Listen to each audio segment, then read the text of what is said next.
নমস্কার সুপ্রিয় দর্শক সকলকেই স্বাগত হিন্দু লাইফস ম্যাটার ইউটিউব চ্যানেলে। দর্শক, শুরুতেই আপনাদেরকে একটা ভিডিও দেখাচ্ছি। ভিডিওটা চট্টগ্রামের এই 3 হুজুরকে ধরা হয়েছে। তারা সেইখানকার চট্টগ্রামে মাদ্রাসার বাচ্চাদেরকে, কোমলমতি বাচ্চাদেরকে বলাৎকার করত। তো ভিডিওটা আপনারা দেখুন।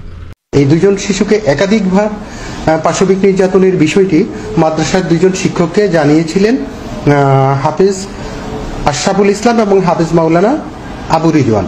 তাদেরকে জানানোর পরে ওনারা ওই শিশুদের বলছে যে তোমাদের চোখ বেঁধে মারা হবে, তোমরা মিথ্যা বলছো, তোমরা এই কথা তোমাদের বাবা মাকেও জানাবা না। মোরওভার আরও 2-3জন শিশু এই মাদ্রাসা ছেড়ে পালিয়েছে। এই যে বাবুর্চি, মুস্তাফিজুর রহমান, তাদেরকেও বলাৎকার করেছে, এরকম সংবাদ আমরা পাচ্ছি। তো দর্শক, এই বলাৎকার বা দর্শন, শিশুদেরকে বলাৎকার বা দর্শন, সেটা শুধু এই যে এইখানে আপনারা ভিডিওতে বালকদেরকে দেখলেন, এটা কিন্তু বালকদের চাইতে মেয়েরা, শিশুরা, নারী শিশু, মেয়ে, মহিলারা আরও বেশি হয়। এবং এই দর্শন বন্ধের একটা অভিনব পন্থা উদ্ভাবন করেছে বাংলাদেশের পুলিশ। আরও স্পষ্ট করে বলা চলে ডিএমপি কমিশনার, ঢাকা মেট্রোপলিটন পুলিশের কমিশনার এক অভিনব পন্থা আবিষ্কার করেছেন এই দর্শন বন্ধ করার জন্য। তিনি সাংবাদিকদেরকে অনুরোধ জানিয়েছেন যে দর্শন শব্দটা যাতে ব্যবহার না করে এবং এটার বদলে যাতে নারী নির্যাতন শব্দটাকে ব্যবহার করা হয়। তো এই ব্যাপারে একটি সংবাদ ছেপেছে। তো ঢাকা মহানগর পুলিশ বা ডিএমপি কমিশনারের শেখ মোহাম্মদ সাজ্জাদ আলী গণমাধ্যমে দর্শন শব্দটি ব্যবহার না করার জন্য অনুরোধ জানিয়েছেন সাংবাদিকদেরকে। এর বদলেই তিনি নারী নির্যাতন বা নারী নিপীড়ন শব্দ ব্যবহারের অনুরোধ জানিয়েছেন। গত শনিবার ঢাকার কাজী নজরুল ইসলাম অ্যাভিনিউয়ে ডেইলি স্টার ভবনে গণপরিবহনে নারীদের নিরাপত্তা নিশ্চিতে হেল্প অ্যাপের উদ্বোধনী অনুষ্ঠানে প্রধান অতিথির বক্তব্যে তিনি একথা বলেন। ব্রডকাস্ট জার্নালিস্ট সেন্টার ও সুইচ বাংলাদেশ ফাউন্ডেশন যৌথভাবে অ্যাপ ভিত্তিক পরিষেবাটি চালু করেছে। শেখ সাজ্জাদ আলী বলেন, আমি 2টি শব্দ খুব অপছন্দ করি, এর মধ্যে একটি হলো ধর্ষণ। আপনাদের কাছে অনুরোধ, এটা ব্যবহার করবেন না। আপনারা নারী নির্যাতন বা নিপীড়ন বলবেন। আমাদের আইনেও নারী ও শিশু নির্যাতন বলা হয়েছে। যে শব্দগুলি শুনতে খারাপ লাগে সেগুলি আমরা নাই বলি। যেসব ঘটনা জনমনে আতঙ্ক বা ভয় সৃষ্টি করে তা কম দেখানোর অনুরোধ জানিয়ে ডিএমপি কমিশনার বলেন, এটা আপনারা করবেন আপনাদের পেশাগত দায়িত্ব থেকে, তবে যদি একটু রিজনেবল করে দেখানো যায়। একটি গণমাধ্যমের প্রতিবেদনের কথা উল্লেখ করে ডিএমপি কমিশনার বলেন, বসিলার একটি ছিনতাইয়ের ঘটনা আমরা ডিটেক্ট করেছি। 2-3 ঘন্টায় কয়েকবার দেখিয়েছে। যেসব ঘটনা প্যানিক সৃষ্টি করে, সেন্স অফ ইনসিকিউরিটি তৈরি করে, তা যদি আপনারা বারবার না দেখান তাহলেই আমার মনে হয় ভালো হবে। গণপরিবহনে হেল্প অ্যাপে পাওয়া অভিযোগকে প্রাথমিক অভিযোগ বা এফআইআর হিসাবে ধরে পুলিশ কাজ করবে বলে জানান ডিএমপি কমিশনার। তিনি বলেন, সেক্ষেত্রে কাউকে থানায় যেতে হবে না। এরপর থেকেই যখন কোনো অ্যাকশনের দরকার হবে এটা ধরেই আমরা মামলা নেব। গণপরিবহনে নিপীড়ন প্রতিরোধে শ্রমিক নেতা ও বাস মালিকদের সঙ্গে বৈঠকের পরামর্শ দেন শেখ সাজ্জাদ আলী।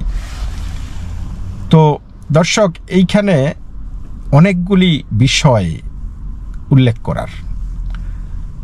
তিনি বলেছেন যে যেই সমস্ত শব্দগুলি প্যানিক তৈরি করে, জনমনে ভীতি সঞ্চার করে, সেই শব্দগুলি আমরা নাই বলি।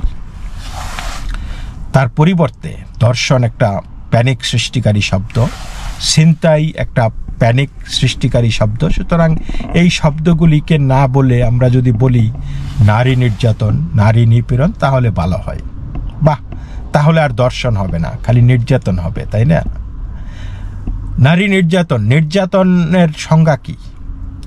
দর্শনের সংজ্ঞা কিন্তু একদম ক্লিয়ার কাট।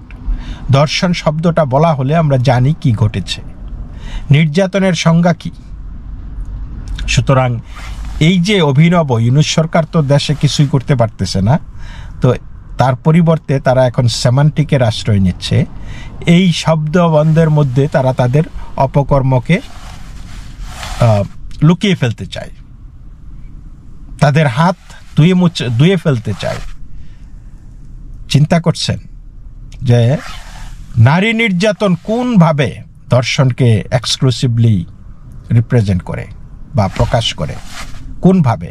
আমি বললাম নারী নির্যাতন হয়েছে, তখন আমাকে গেস করতে হবে অন্তত 50টা ক্রাইম হয়েছে না, মানে তার মধ্যেও তারপরও আমি সঠিকভাবে বুঝবো না যে আসলে কি ঘটেছে।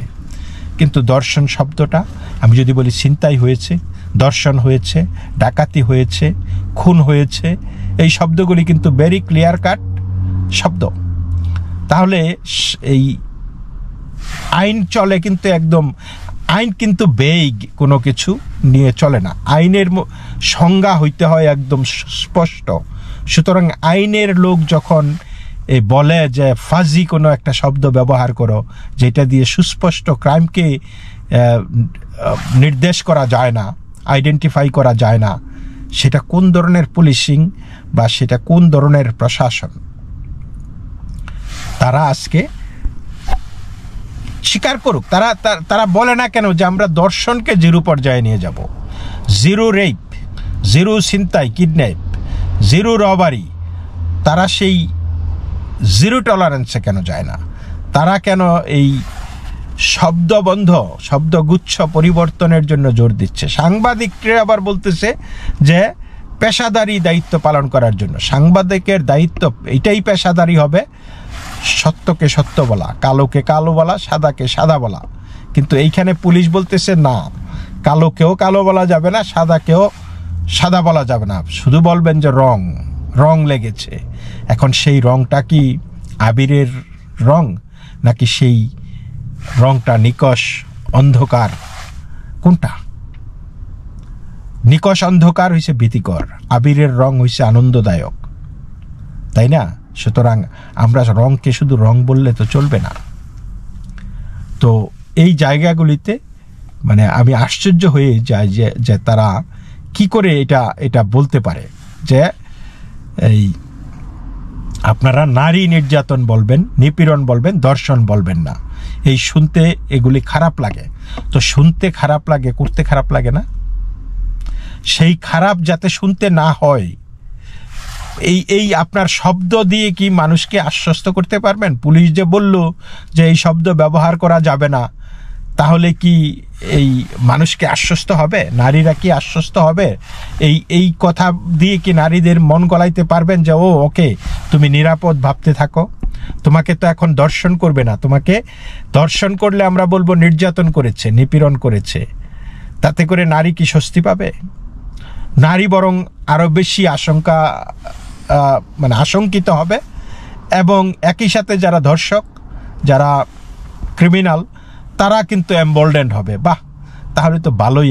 এখন আমরা দর্শন করলে এটা নির্যাতন হয়ে যাবে, এটা আর দর্শন থাকবে না। তো জিনিসগুলি আপনারা চিন্তা করেছেন, এবং তিনি বলেছেন আরো এটা আপনারা করবেন সাংবাদিকদেরকে, আপনাদের পেশাগত দায়িত্ব, তাই নাকি? পেশাগত দায়িত্ব চোরকে বলা, পয়গম্বর বলা নাকি? পেশাগত দায়িত্ব ডাকাতকে পয়গম্বর বলা, এটাই তো মহাপুরুষ বাবা। এটা কি পেশাগত দায়িত্ব? আমার একটা কলিগ ছিল, তো উনি মারা গেছেন। তো সেই কলিগ তার পকেটে সবসময় কিছু টাকা রাখতো, বলতো যে কেউ যদি তাকে ধরে তাহলে তিনি অনায়াসে সেই টাকা দিয়ে দিবেন। তো আমি বললাম যে হ্যাঁ, টাকা দেওয়া ভালো, কিন্তু আমি তো তুমি কি তার বিরুদ্ধে কেস টেস করবা না? বললো যে না, কেন কেস করবো, মেবি তার কোনো প্রয়োজন এই সেটা করেছে, সুতরাং আমি তাকে টাকা দিয়ে দিব যে এই প্রয়োজনে করেছে। কিন্তু তাহলে এটা তো যে দর্শন যে করে সে হয়তো কোনো প্রয়োজনেই করেছে, তাই না? ছিনতাই করে, ডাকাতি যারা করে তারা প্রয়োজনেই করেছে। সুতরাং ওইগুলিকে স্পেসিফিকলি ছিনতাই, ডাকাতি, ধর্ষণ এগুলি বলা যাবে না। জাস্ট বলেন নির্যাতন, জাস্ট বলেন অপরাধ। বাহ, একটু রিজনেবল হন বলেছেন তিনি সাংবাদিকদেরকে। একটু তবে মানে এক্স্যাক্টলি যে কোডটা আর কি, তবে যদি একটু রিজনেবল করে দেখানো যায়। আচ্ছা, দর্শনকে আপনি কিভাবে রিজনেবল করে দেখাবেন? সেই পুলিশের গল্প আর কি, মানে পুলিশে আপনি যখন কোনো ধর্ষিতা যখন পুলিশের কাছে যায় তখন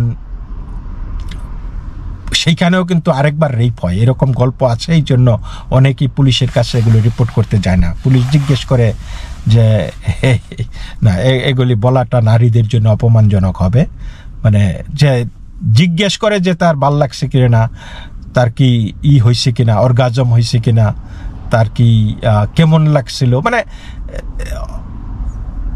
এই জন্য নারীরা সেই কথাগুলি মানে ভেরি ইন্ট্রুসিভ, ভেরি আপত্তিকর প্রশ্ন নাকি সেখানে করে। এই কারণে তারা এই রেপ বা এই সেক্সুয়াল যেই ক্রাইমগুলি হয় সেগুলি রিপোর্ট করতে যাইতে চায় না। তো কিন্তু আমাদের সরকারের পক্ষ থেকে লোকজন যখন এই কথা বলে, উচ্চপদস্থ কর্মকর্তারা, প্রশাসনিক আইন শৃঙ্খলা বাহিনীর কর্মকর্তারা যখন বলে যে রেপ শব্দ, ছিনতাই শব্দ, এই শব্দ দুটোকে আমি খুব অপছন্দ করি, এগুলিকে নির্যাতন বলবেন, এগুলিকে নিপীড়ন বলবেন, এবং এইটা আপনারা করবেন আপনাদের পেশাগত দায়িত্ব, এবং যদি এই বিষয়গুলিকে একটু রিজনেবল করে দেখানো যায়, জনমনে যেগুলি প্যানিক সৃষ্টি করে, ভয়ের সৃষ্টি করে, সেগুলি যাতে কম বলা যায়। বাহ, মানে আশ্চর্য বাংলাদেশ যে আপনারা এখন কথা দিয়ে রেপ সমাজ থেকে নিশ্চিহ্ন করে ফেলবেন, ক্রাইম সমাজ থেকে নিশ্চিহ্ন করে ফেলবেন। এখন তো তাই বলতেছে তারা যে বাংলাদেশ নাকি এখন শান্তির সুবাতাস বইতেছে, বাংলাদেশে নাকি এখন ধর্মীয় সম্প্রীতির জোয়ার বইতেছে। মানে তারা বলতেছে তারা এখন কাজে তো কোনো কিছু পারতেছে না, তারা এখন কথা দিয়ে চিরা ভিজাতে চাচ্ছে, এইটুকুই আর কি। তো দর্শক সকলেই ভালো থাকবেন, নমস্কার।